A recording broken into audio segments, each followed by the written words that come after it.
Bienvenidos al quinto capítulo de 1% Podcast. Para esta ocasión les traemos una gran sorpresa. De hecho, Ale, ahí creo que tú la puedes explicar mejor. Es un episodio bien especial. Traemos a Dusko Keles, CEO y founder de Happy. Antes que nada, Dusko, agradecerte por tomarte el tiempo de estar acá. Definitivamente tienes una agenda bien apretada como CEO de un proyecto tan ambicioso como Happy, pero es increíble que te hayas tomado un espacio para poder conversar con nosotros. Y comentarte que Sebastián y yo te seguimos desde hace mucho tiempo.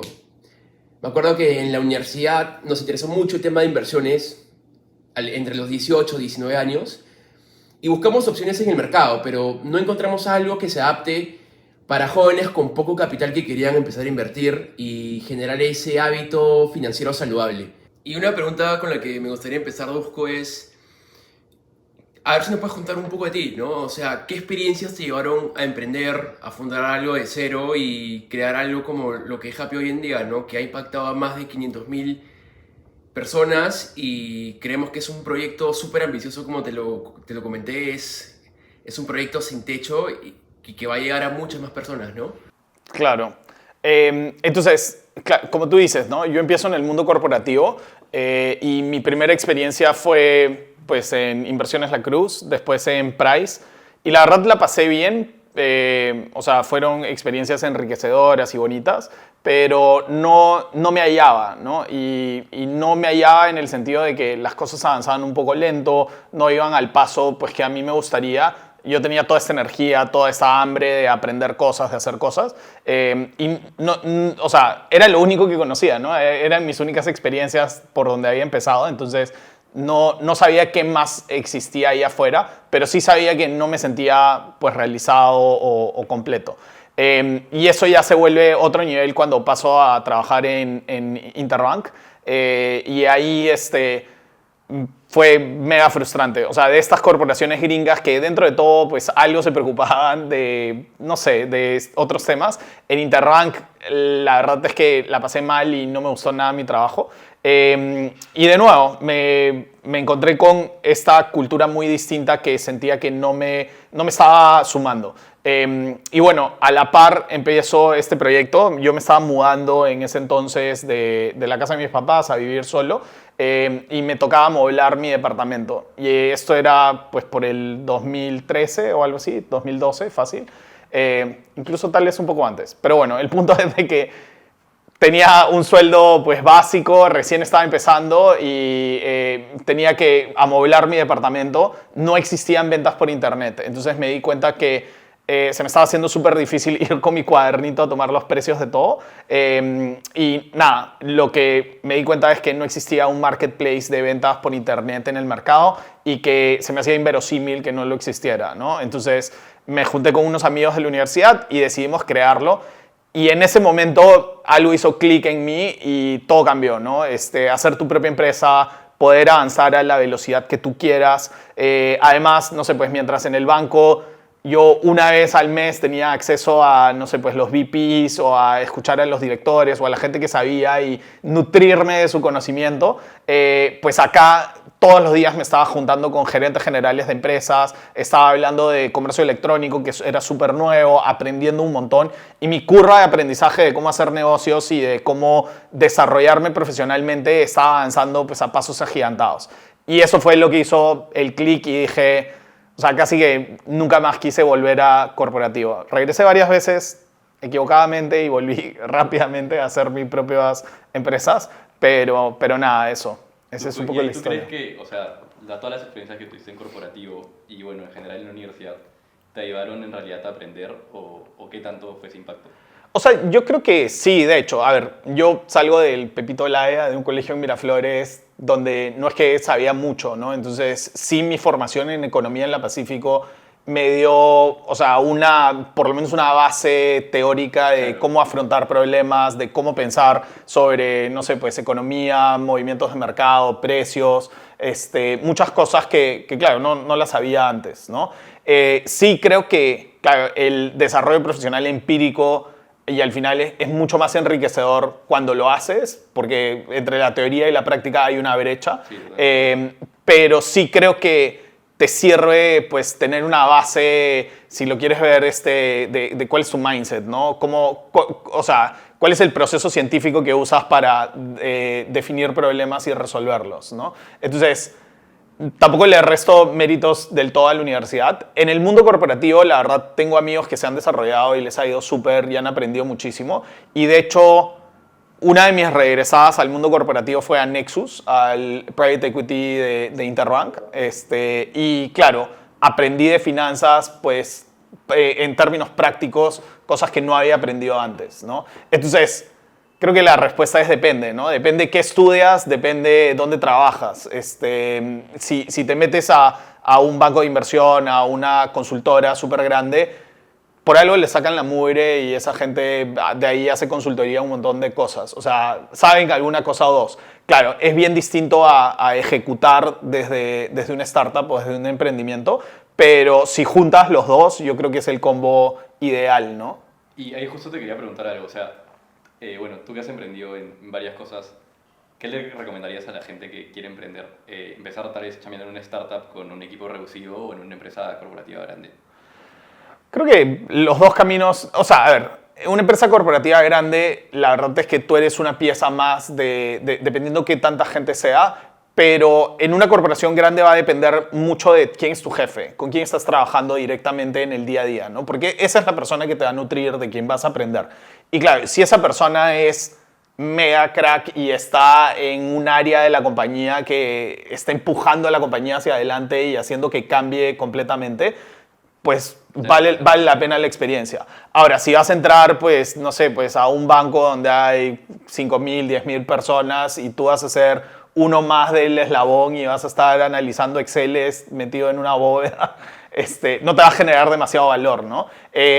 Ahora, claro, depende qué quieres, ¿no? Si tú quieres hacer una línea corporativa de seguir avanzando en el corporate ladder, bravazo, es súper válido. Pero si eventualmente quieres hacer tu propia empresa, pues entrar a trabajar en una empresa que está empezando te va a mostrar los retos que pasan estas empresas, ¿no? O tal vez algo relacionado, no sé, pues un fondo de venture capital, alguna empresa que le dé servicios a startups, algo que estés, o sea, si quieres hacer una startup, mientras más involucrado estés en ese ecosistema, más vas a aprender, ¿no? Totalmente. Excelente.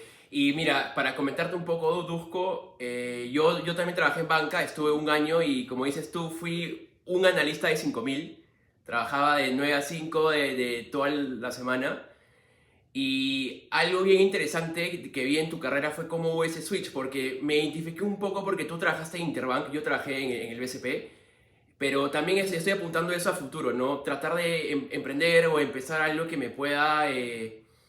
que me permita hacer algo que impacte en la vida de un montón de personas como tú, ¿no? Que yo creo que ha sido el hit que ha tenido Happy. Y me gustaría preguntarte también, ¿en qué momento fue que te decidiste lanzar a la piscina con Happy?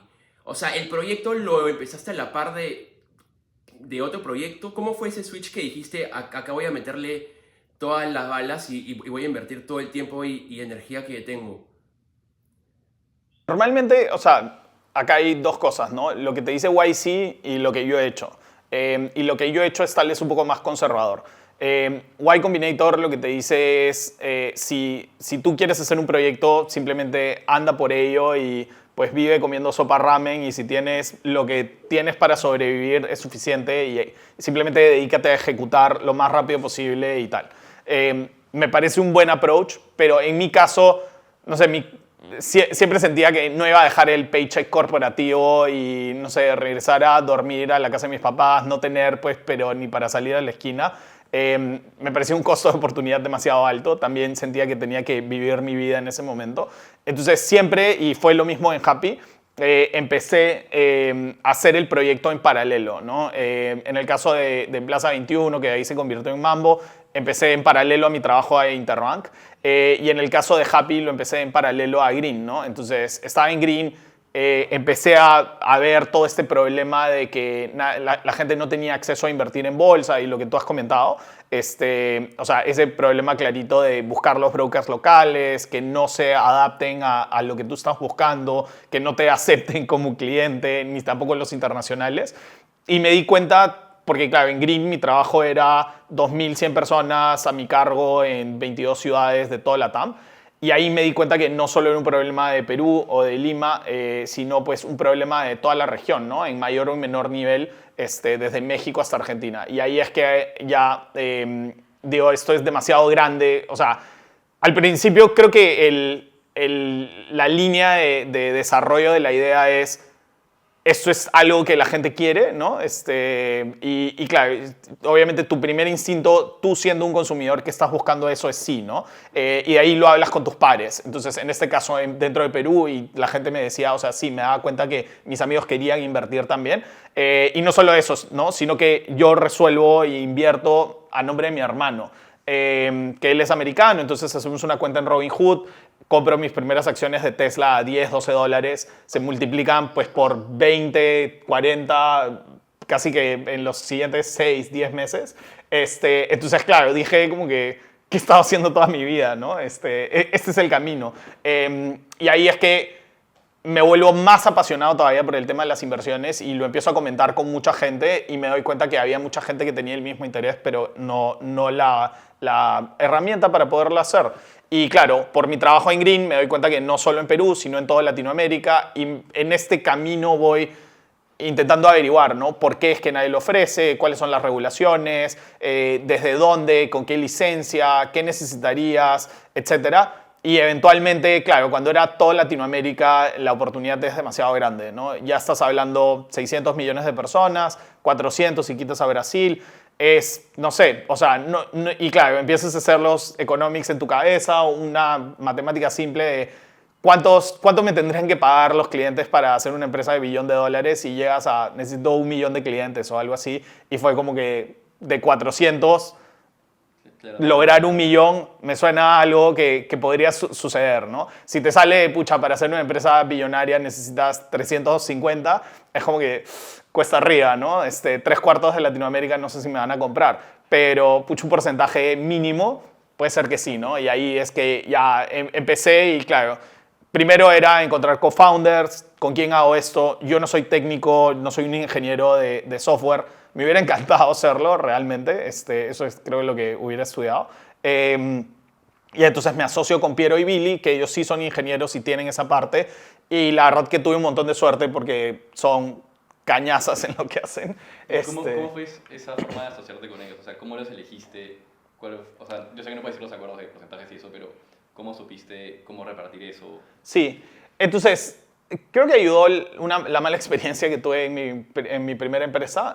Y claro, después de esa me fui al otro lado y casi que fue solo mi compañía y bueno, solito también la quebré, que fue una experiencia dura. Pero en esta, o sea, básicamente ellos son como 10 o un poco o 12 años menores que yo. Entonces había claramente un sentido de, o sea, lo que quiero decir con esto es que no fue el típico split de los porcentajes son iguales, porque claro, yo traía a la mesa, pues, no sé, pues años de experiencia en C-level manejando equipos gigantes y ellos venían de ser desarrolladores, pues, senior, super capos y técnicos, pero nunca habían manejado un equipo ni nada, ¿no? Entonces, un poco que la relación era simbiótica y fue, bueno, les daré lo máximo que esté dispuesto a darles para que ellos estén súper contentos y súper comprometidos. Y al final, también ahí yo sí creo que uno tiene que ser lo más generoso posible e intentar dar el máximo porcentaje, porque al principio la empresa vale nada, ¿no? Entonces es como, y muchas veces en los startups el resultado es binario, ¿no? O se vuelve una empresa billonaria, en cuyo caso, si tú eres dueño del 10%, ¿no? Y vale $100 millones, o del 15%, o del 20%, o del no sé, 5%, tu vida va a cambiar porque tienes 50 o $200 millones. La verdad es que no, es exactamente lo mismo. No, y de hecho, si analizas a todas las empresas exitosas, todos los founders tienen un porcentaje mínimo. O sea, tienen, creo que, a la excepción de Elon Musk, que creo que tiene 20 o 30, los Sí. tienen 5 o 10%. Sí, y de nuevo, ¿no? Porque si le pones 5 o 10% a un resultado billonario, la diferencia en tu vida no va a ser material. O sea, ya la pregunta de el dinero y cuánto quiero tener ya no va a ir por ahí, ¿no? Vas a buscar otras cosas en tu vida. Entonces, claro, si darle más participación al resto de individuos que van a pertenecer al equipo te suma ligeramente las probabilidades de éxito, entonces eso es lo que quieres hacer, ¿no? Tú lo que quieres hacer al principio es maximizar tus probabilidades de éxito. Y bueno, y en cómo escogerlos, la verdad es que yo tuve un montón de suerte. Al principio me intenté asociar con otro chico que trabajaba conmigo, empecé a hablar pues con todos los desarrolladores que conocía, muchos de Green, cada uno, Green estaba colapsando y cada uno estaba haciendo su propio proyecto. Salieron, no sé, pues los chicos que hicieron Clara en México, los chicos que hicieron Parrot también. Entonces había un montón de talento que quise pues jalar para Happy. Pero claro, necesitabas a alguien que le apasione el tema de las inversiones también, ¿no? Porque los desarrolladores en verdad pueden dedicarse a la línea de trabajo que quieran, en el startup que quieran. Entonces, nada, y bueno, a Piero llegué randomly, alguna vez lo había intentado jalar para que trabaje en alguna de las empresas en las que había estado. Siempre las empresas necesitan developers, entonces lo había intentado jalar. No había llegado a nada, pero nos quedamos en contacto. Y nada, le conté de Happy, le gustó y fue como un salto a la piscina, ¿no? Fue como que ya, bueno, empezamos y vemos, ¿no? Y al principio, claro, yo lo que sí fue, intenté ser súper cuidadoso, pues, en tratarlos bonito y en no ser demasiado demandante desde el momento cero, ¿no? Porque quieres formar una relación buena antes de que lleguen los momentos álgidos y que hayan las pruebas, ¿no? Pero al final es suerte. Conozco gente que ha, no sé, pues trabajado, ha hecho empresas con sus mejores amigos y terminan peleadísimos. Y conozco gente que ha hecho lo mismo y les ha ido espectacular. Y gente que, no sé, en nuestro caso éramos prácticamente desconocidos y nos ha ido increíble, tenemos una dinámica súper chévere y funciona. Y claro, también puede haber resultado súper mal, ¿no? Es un montón de suerte. Sí, totalmente. Qué interesante, Dusko. Y ahí yo quería preguntar un poco cómo fue el proceso de YC. ¿Por qué postularon a YC? ¿Fue por un tema de contactos o realmente necesitaban el cash? ¿Y cómo fue el proceso? Porque yo me imagino que de un pool de 100 startups ellos deben invertir en una, dos, ¿no? A ver si me puedes contar un poquito.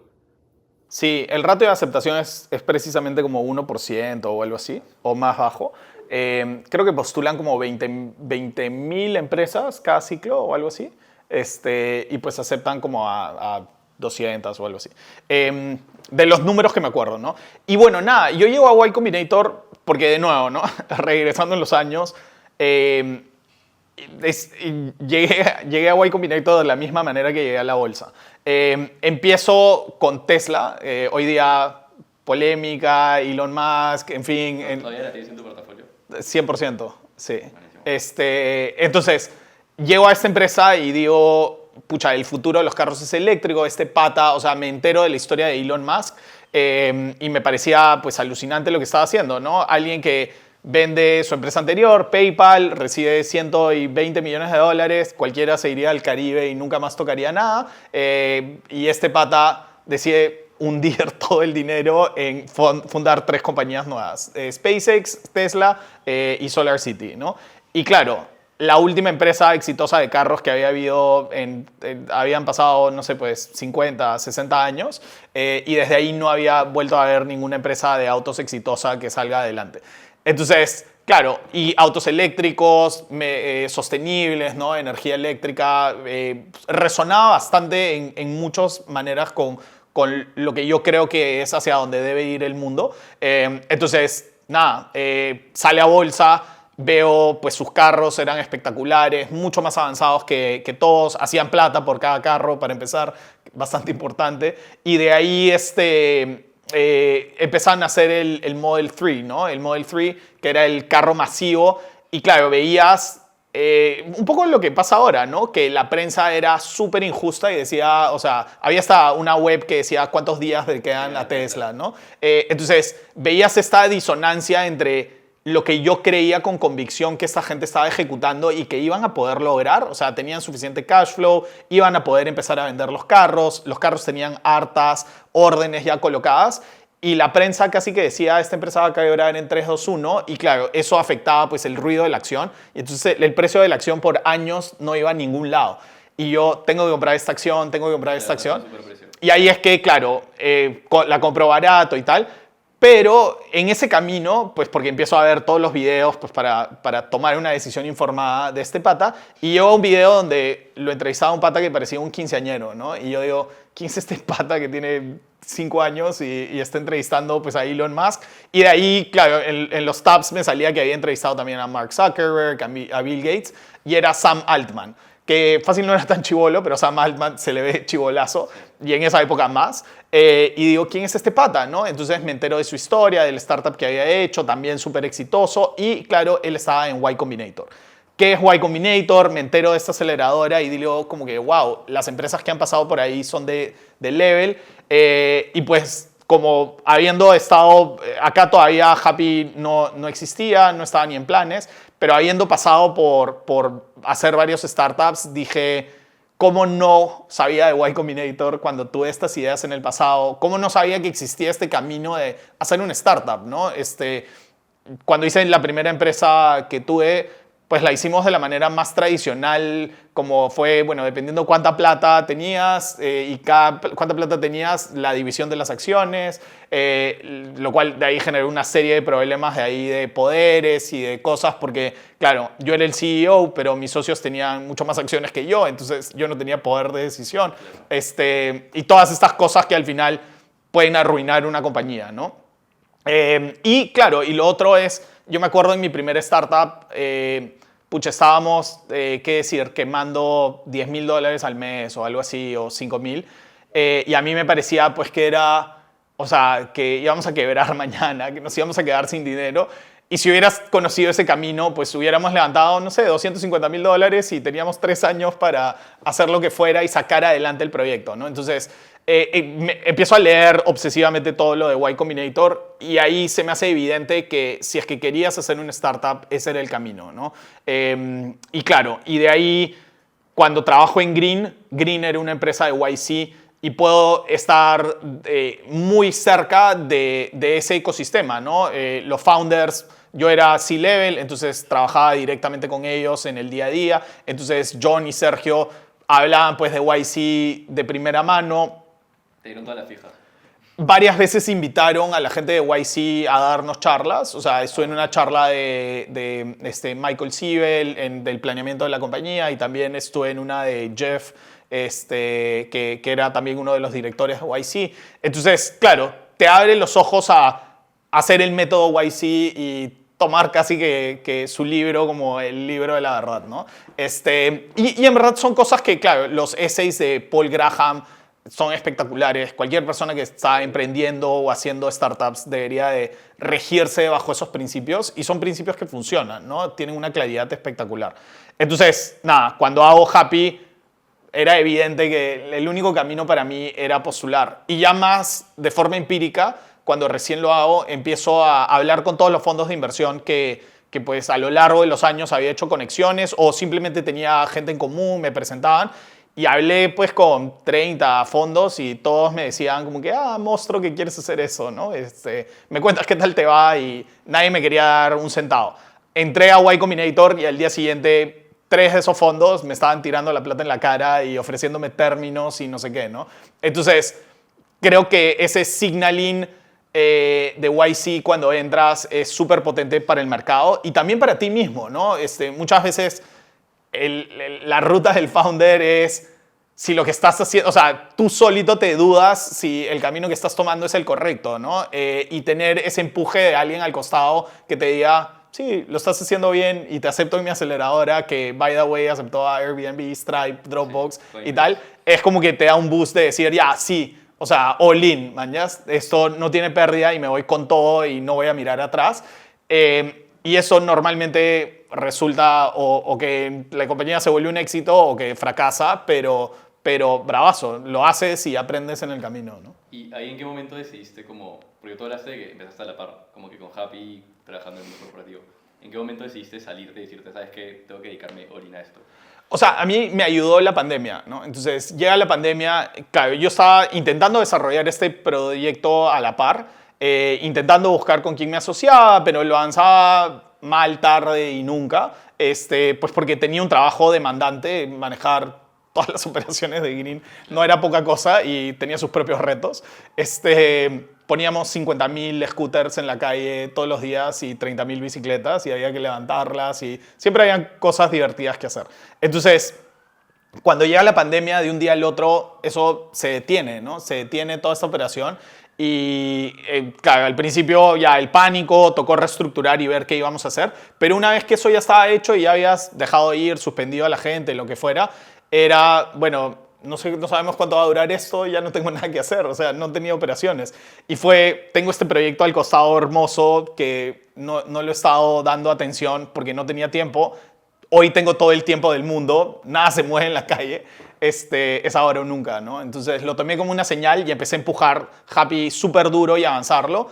Y apenas vi como que 2 o 3 cosas, o sea, me asocié con Piero y Billy, vi que teníamos tracción, empezamos a trabajar la postulación a Y Combinator y ya, Green, claro, cada día estaba peor. Hubieron varios vacíos de poder, ya los founders no estaban, renunció el CEO que era el jefe que a mí me había jalado, entonces dije esto no va a avanzar y claro, Green pasó a alquilar patines directamente a gente y ese era un negocio pues que era una fracción, pero o sea, ni siquiera el 2% de lo que era poner los patines en la calle. Entonces tenías todos estos supergerentes, ¿no? Que cobraban una buena plata para una estructura, para un negocio enano, era como que, ya, bueno, la empresa se va a quedar sin plata, ¿no? Si seguimos nosotros cobrando nuestro sueldo, va a haber solo cierta cantidad de meses que lo vas a poder cobrar, y de ahí, ¿qué vamos a hacer? Fue como que ya, yo me voy, y nada, me la pusieron fácil, no tenía otra opción, y fue como que ya, lo voy a empujar con todo.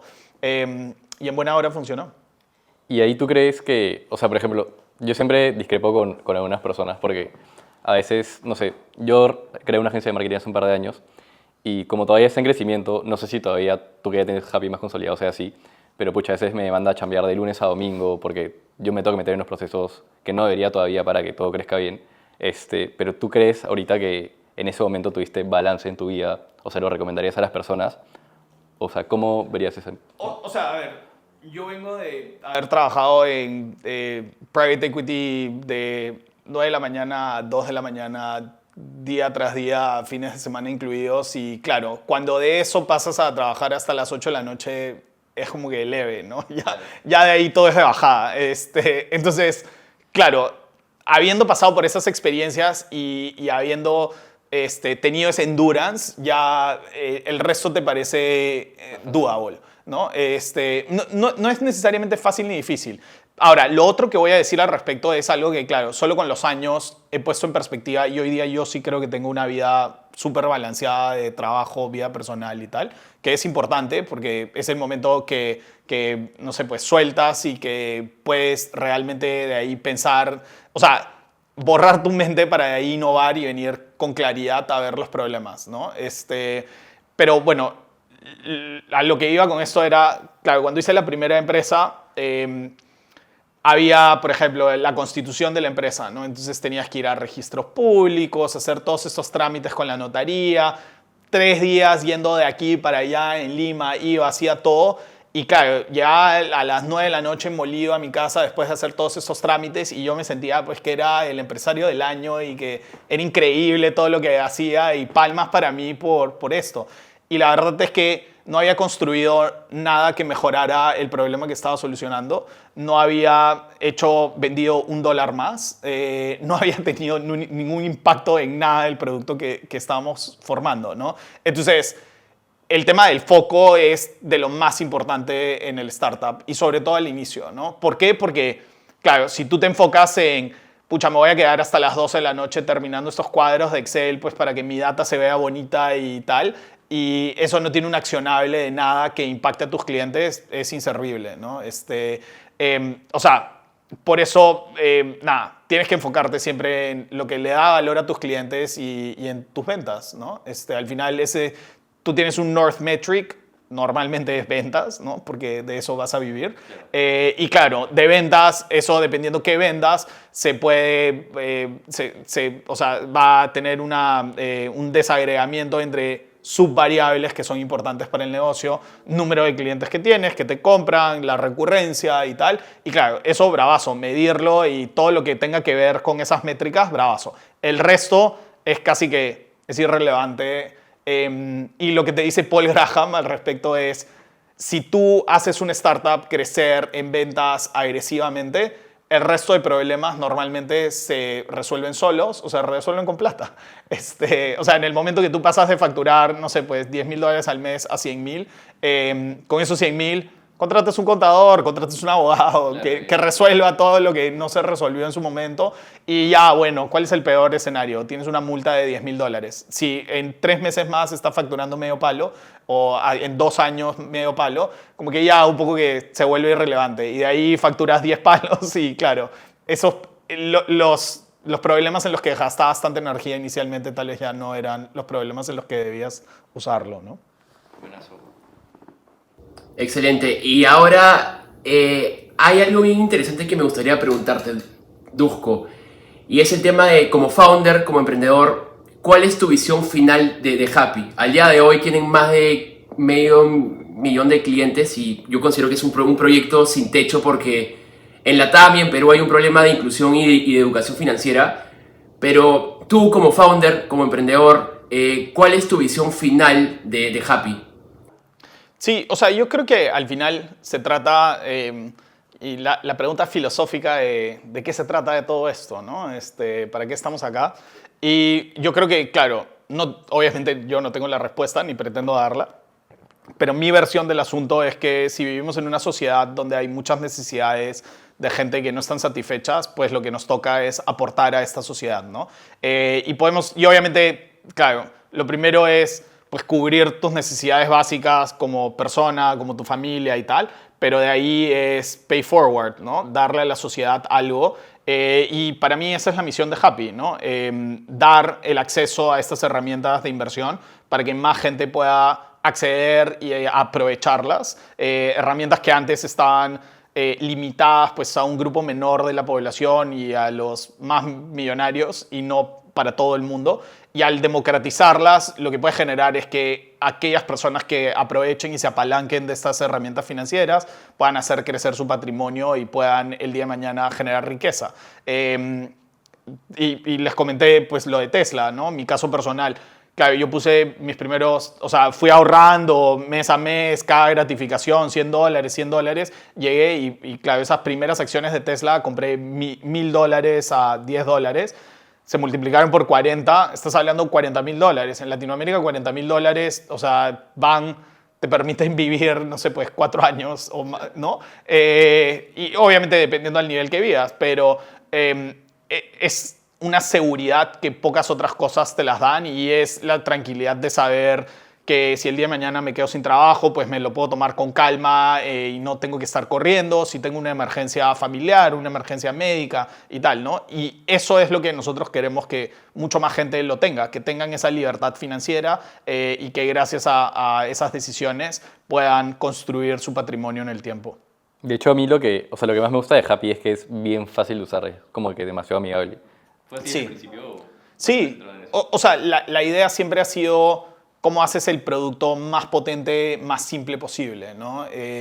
Y en verdad, claro, si tú ves otros brokers americanos, la verdad es que ofrecen el mismo producto que nosotros, solo que al final del día, claro, el de nosotros es más amigable para el usuario y, claro, para el usuario que quiere la sofisticación de, pues, gráficos técnicos y cosas más avanzadas o lo que fuera, pues lo vamos a tener también y van a estar ahí o lo pueden conseguir en internet. Pero para aquellos usuarios que simplemente, no sé, y algo que dice Munish Prai, ¿no? Es al final las empresas son sumas y restas. Tú hoy día vendes tanto, después vas a vender 2 veces, 3 veces. Y él dice que si no puedes calcular en tu mente los retornos y cómo le va a ir una empresa y hacia dónde debería de ir, al precio que deberías de pagar, si no puedes hacer los cálculos en tu mente, pues no deberías de invertir en ella, ¿no? Porque no la entiendes si no tienes esa claridad.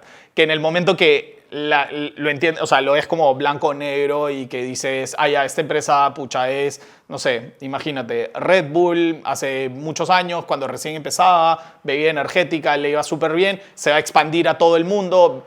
Ni siquiera en ese momento tienes que tomar la decisión, pero se expande a 10 mercados, le va increíble, la está rompiendo en esos 10 y dice que sus planes es expandirse a 20 más. Es como que, ya, ¿qué más necesitas, no? Si se va a expandir, está conquistando mercado tras mercado, esta es su proyección. es un equipo competente, que ejecuta correctamente, tiene un modelo de negocio sostenible, no tiene deuda y tal. Y claro, está a un precio razonable. Entonces, listo, ¿qué más necesitas? ¿No? Compras la acción y esperas, te sientas a esperar y ya está. Y Dusko, mira, en la universidad, Sebastián y yo hemos visto un patrón que se repite un montón, ¿no? Que era la gente acaba de estudiar la carrera y no se descubre, ¿no? No sabe qué hacer, emprender, trabajar. Y tú que has estado en ambos lados como emprendedor y trabajando, bueno, haciendo una carrera, ¿qué consejos le darías a alguien que está confundido acá en la universidad y no sabe qué camino seguir?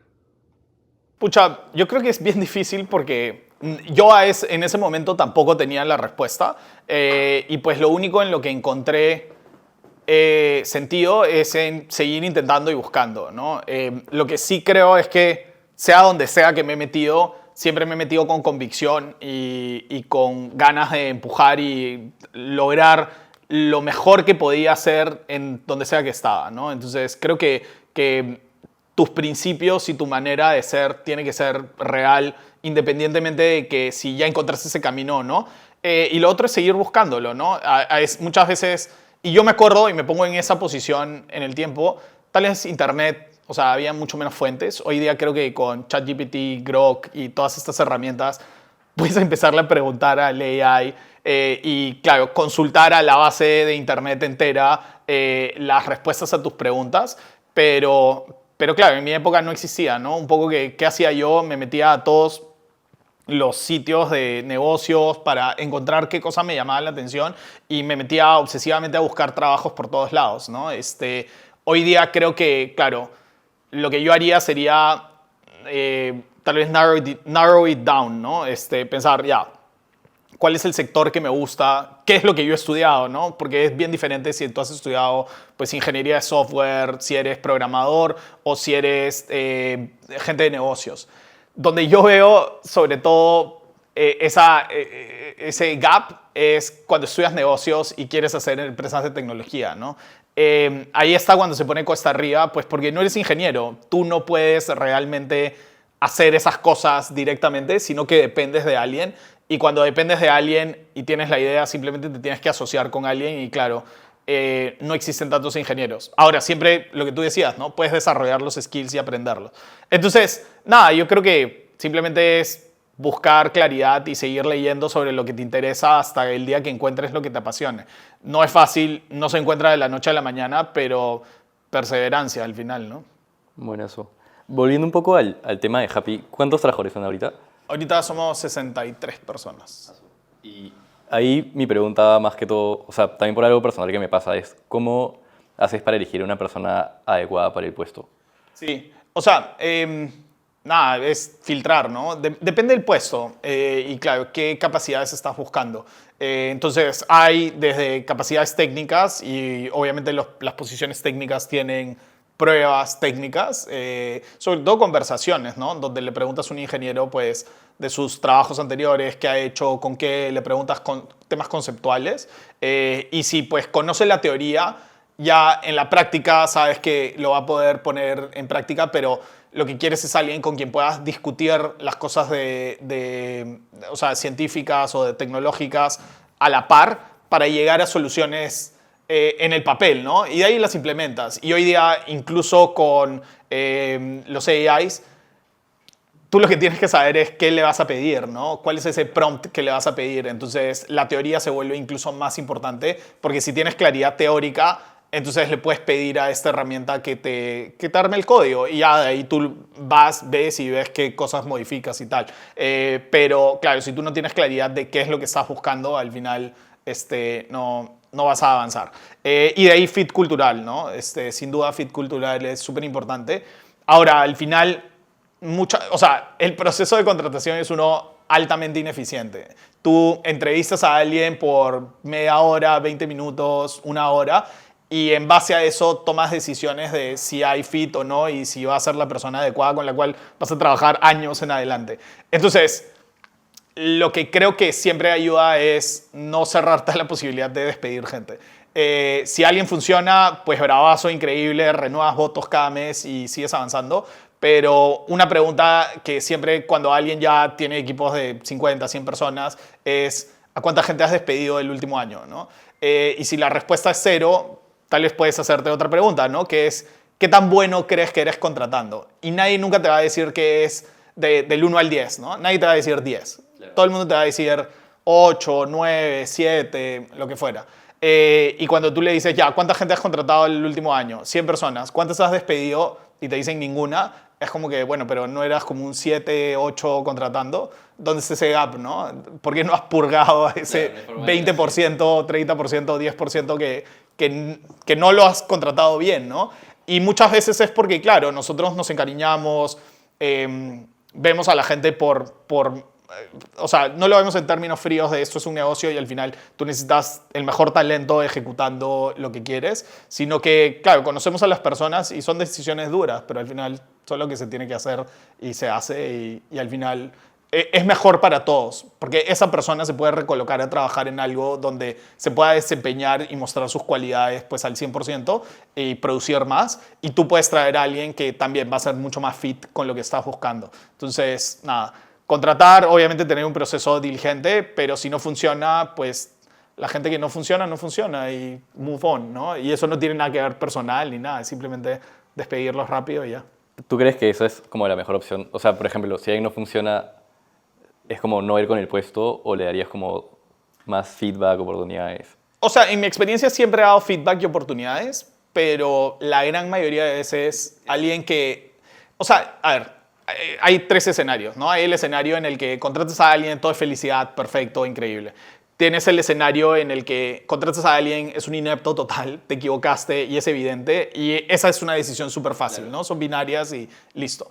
El problema es al medio. El problema al medio en esta tercera opción que es, sí, a veces como que tiene destellos de que funciona, pero de ahí te hace, pues, la embarra grave y estás en estos, ¿no? Alguien que no es constante y que no te convence. En mi experiencia, alguien que no es un A-player nunca se va a convertir en uno.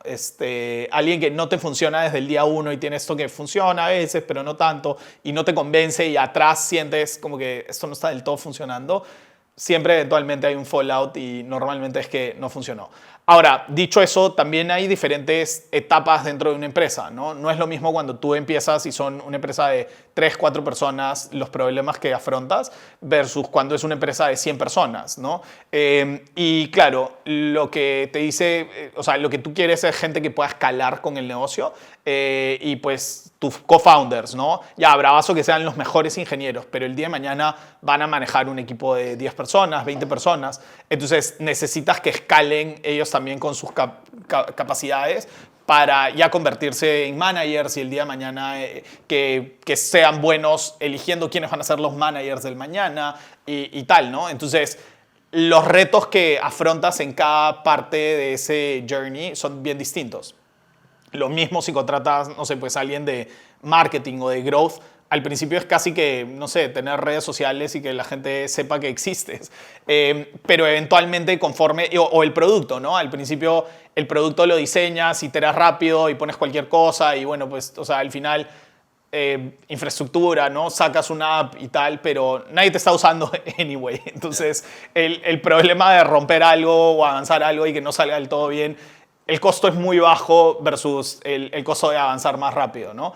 Y probar cosas nuevas. Pero ya una vez que tienes una base de 500,000, 700,000 clientes en nuestro caso, ya hay cosas que no podemos romper, ¿no? Hay cosas que tenemos que ir con mucho más pies de plomo y ser un poco más serios al respecto. Y eso requiere muchas veces diferentes perfiles. Es un análisis mucho más técnico de las cosas, ¿no? Si yo voy a ver growth, voy a ver cómo hace el performance de cada uno de los canales y claro, son skills, no sé si más divertidos, menos divertidos, pero son simplemente diferentes, ¿no? Bueno, sí. Ok, y una pregunta bien interesante que tenemos, Dusko, es, y algo que vemos en Silicon Valley es que un emprendedor emprende, hace un exit, vuelve a emprender, hace un exit y vuelve a emprender. Y yo creo que la historia de Musk es un reflejo de esto. Y yo quería preguntarte, ¿qué viene después de Happy? ¿Te gustaría empezar un proyecto nuevamente y repetir el camino? ¿O qué approach le harías a esto como emprendedor? O sea, la verdad que ni siquiera lo he pensado. Mi horizonte, claro, cuando yo empecé Happy, mi horizonte hacia los siguientes 10 años es que es Happy y que me voy a quedar por acá pues mucho tiempo. No estoy viendo pues el éxito en el camino, ¿no?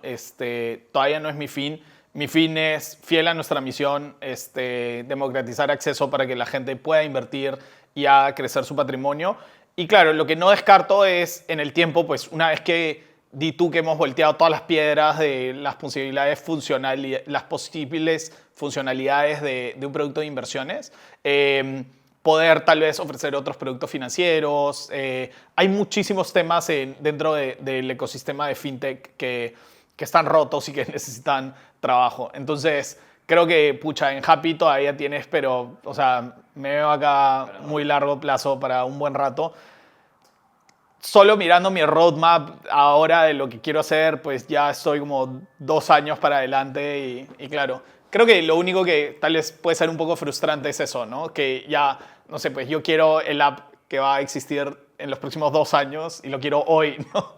No quiero esperar 2 años y eso es un poco lo que me empuja. Y probablemente en 2 años esté viendo los siguientes 2 años y siempre estás mirando la siguiente versión que todavía no está y no estás satisfecho con lo que hay. Y algo también que te quería preguntar es, bueno, no necesariamente tiene que ser en Happy, pero sí como emprendedor, y es cuál es el error más grave que sientes que has cometido o algo de que te arrepientes. O sea, creo que, a ver, uno de los errores más graves que he cometido fue puse unas tiendas de ropa y invertí todo el capital que tenía y más. Y claro, lo hice inicialmente sin levantar capital de nadie. Y a veces no levantar capital institucional, el bootstrap, si bien es como que, no, lo hago yo solo y tal, también es como que nadie está creyendo en lo que tú estás haciendo, ¿no? Entonces, al final me fue súper mal. O sea, a ver, el negocio era sostenible y hacía break-even, pero yo no lo pude hacer crecer a que fuera un éxito rotundo, ¿no? Entonces, ese fue un fail súper grande donde perdí un montón de capital y me endeudé y tal. Al final, obviamente, se llevan aprendizajes y todo bien, pero, claro, regresando, pues es un error que me gustaría no haber cometido y haber sido mucho más diligente con las señales que pude ver early on de que tal vez esto no era, ¿no? Claro. O sea, para bien o para mal, ese ímpetu de founder de casarme con una idea y pues ser hasta un poquito necio al respecto, te puede jugar para bien o para mal, ¿no? La diferencia entre, no sé, pues un loco y un genio es el éxito, como dice el buen Milei. La marca de ropa de qué era. De ropa para hombres con 2 tiendas acá en Lima. Sí. ¿Y eso fue hace años? O sea, fue cuando después de Nexus estuve en el Jockey y después del Jockey hice la tienda de ropa, un poco influenciado también. A ver, también hay que ver el contexto, ¿no? Retail venía creciendo a doble dígito todos los meses, todos los años, desde el 2008, 2007 hasta el 2013 fue esto más o menos, ¿no? Entonces, claro, venía creciendo a una manera que era como que este es el camino y es evidente.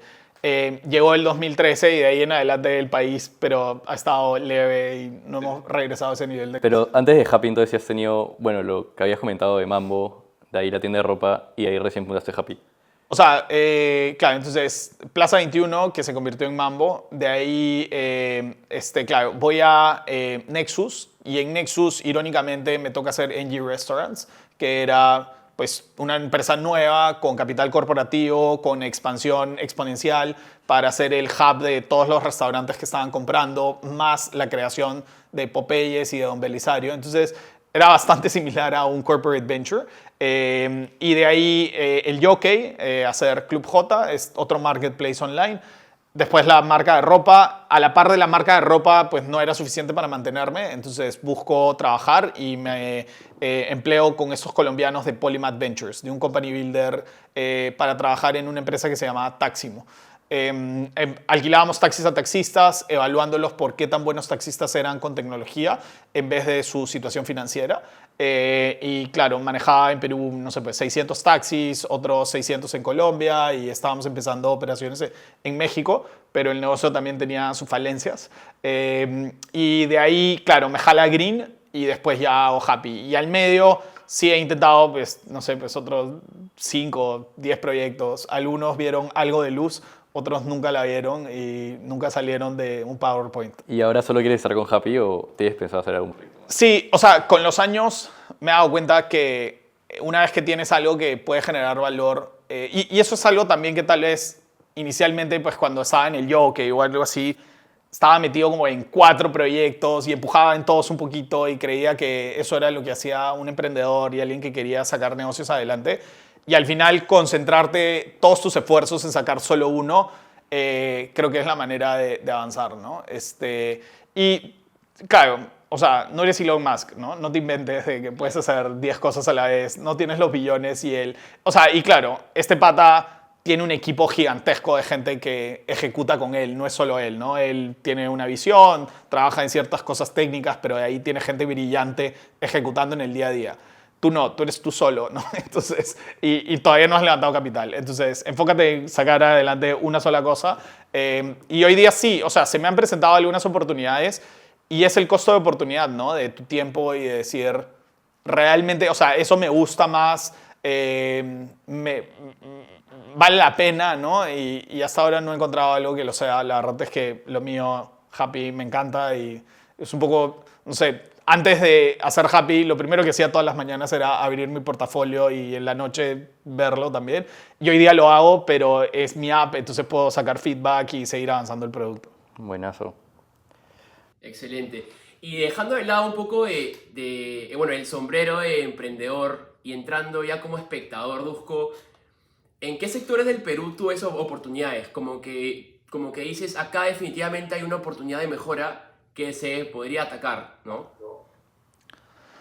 O sea, yo creo que en todos, la verdad. A ver, en Perú faltan muchísimas cosas y hay hartas oportunidades. Lo que creo que en Perú es bien difícil es agarrar escala, ¿no? Entonces, si tú quieres entrar a este ciclo de voy a un VC, levanto dinero de capital de riesgo para avanzar, estos VCs necesitan que el día de mañana pueda ser una empresa billonaria e incluso una empresa, no sé, que valga 10 billones, que pueda salir a bolsa y que sea gigantesca, ¿no?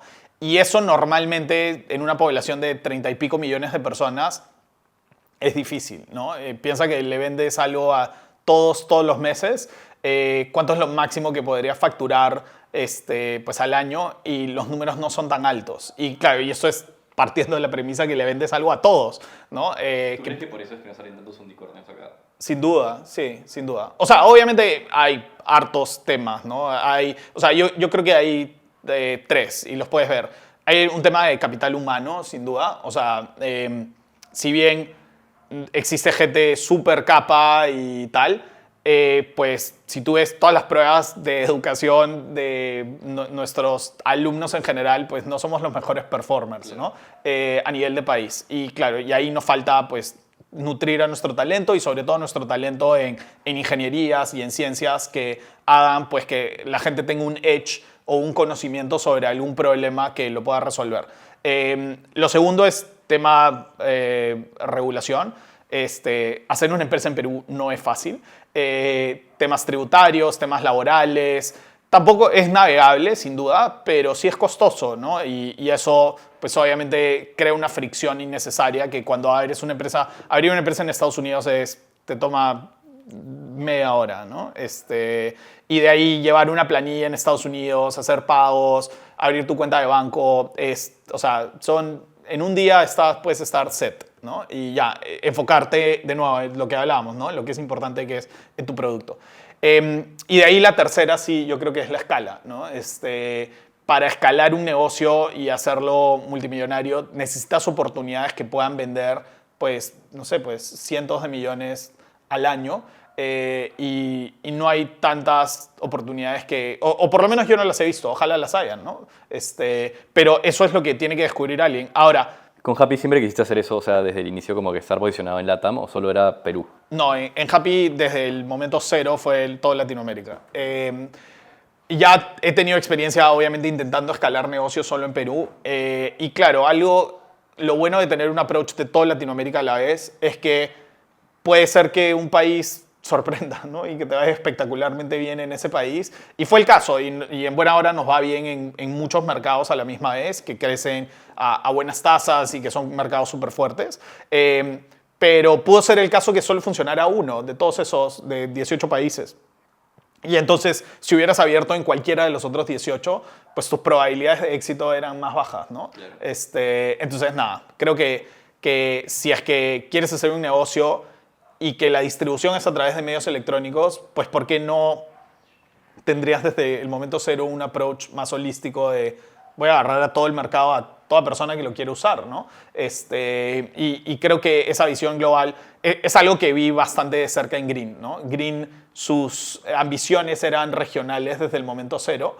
Y de nuevo, para llegar a los números que iba a necesitar para que sea un negocio grande y que pueda entrar en este ciclo de venture capital. Porque si no, ya, bravazo que tú quieres hacer tu negocio de scooters eléctricos en Perú, pero bueno, ¿cuánta gente la va a usar? Claro, Miraflores, claro. San Isidro, 3 más y ya, bueno, vas a facturar. No va a ser un mal negocio, pero no va a ser un startup. Eso te iba a decir, o sea, para concursar en este tipo de, como Y Combinator, necesitas tener un negocio, básicamente si eres de Perú, que abarque todo LATAM.